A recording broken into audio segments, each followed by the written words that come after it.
Welcome back everyone to Packs and Picks, and welcome to our second sealed deck build ever for the Altered TCG. In the previous video, we opened 7 packs of Beyond the Gates, the very first expansion for Altered, and went over the cards. And in this video, I'm going to show you the deck that I ended up with, talk a little bit about some of the cards, some of the decisions I made, and just check out this second deck that we've got for this set. So let's dive right in. First off, you can see here we did open one unique in the pool, Cernunos. And I'm sure I'll get over this at some point as Altered continues on, but it's so exciting to open a unique right now that it feels like you got to find a spot for it in the deck that you build. So we are going to be playing Muna in as one of our 3 factions in this sealed pool today. And then our hero that I chose from the pool is going to be Basira, and Kaizaman is going to be leading us on the deck. So I'll go ahead and lay out the deck here, and then we'll talk through just some of the things that led me into the factions that I chose for this build. So we're going with Muna, Bravos, and Axiom here in this build. Kind of separate out some of the spells.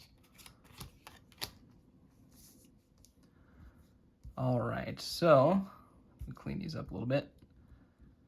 So I was pulled into this color, these 3 colors, as I was going through the cards, I saw that some of the cards I had really cared about either helping things lose fleeting or helping things gain anchored, and just playing with that dynamic of characters leaving the expeditions. So I like the idea of building a deck around messing with that natural flow of the game and having characters stick around longer than they should, and I feel like I got enough of that interaction in this pool to build a nice little deck from it. So some of the things that we've got that help us along that path, at the bottom end of the curve, we've got things like Hua Mulan. So when you play her from reserve, she loses fleeting, just a small character there.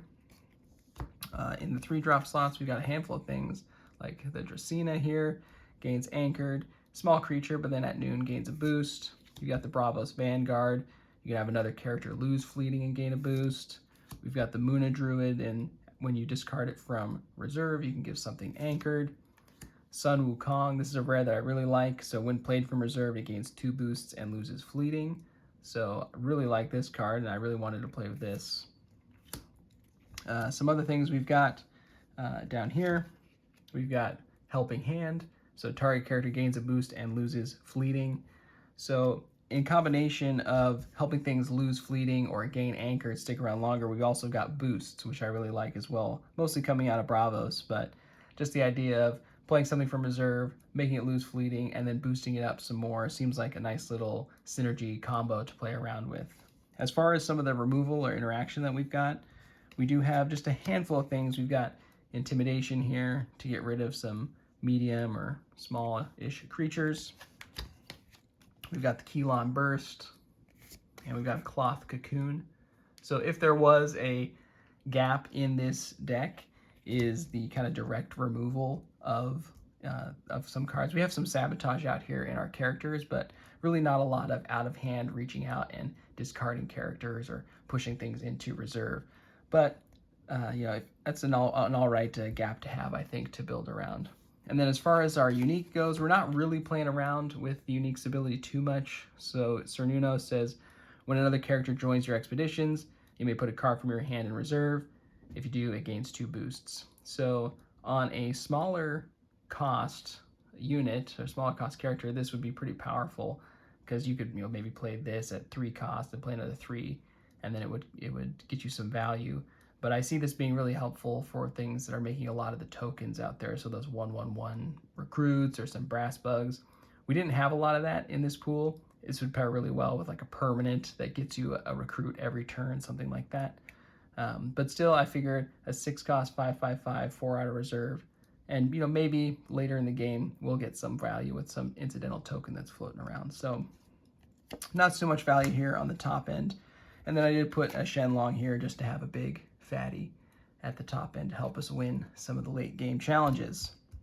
So that's the deck overall. I think if there is a big challenger in the pool, it would actually come out of Lyra. So one of the things I also saw was in this pool, we had a lot of cards that cared about the reserve, had a lot of discard effects out of reserve, and we had two copies of Anansi. So gains a boost for each card in your reserve. So a lot of cards here that care about reserve. So out of Izmir here, next spell you play costs 1 less. Some resupply, playing out of reserve, discarding out of reserve. We got a rare all-in where we can discard a card from our reserve to increase our die rolls by 2 or a die roll by 2. So just a handful of things that care about the reserve in the pool. And additionally, we also have some decent interaction in Lyra as well with things like Paint Prison, Acapella Training, and another copy of Cloth Cocoon. So if there's a challenger to a different build of the pool, I would see going into Lyra to play around with the reserve a little bit more. And if we did, I'd probably bring in Tristan Rossum as our hero because they cares about cards leaving your reserve. But that's it. That's our second sealed deck for Altered. Let me know what you think about this deck. What did you think about the pool? Did you take the pool in another direction? I'd love to hear your comments and love to hear how you're enjoying Altered so far. Stick around because we're going to be doing more sealed decks and sealed deck builds as the format develops. I'll see you soon.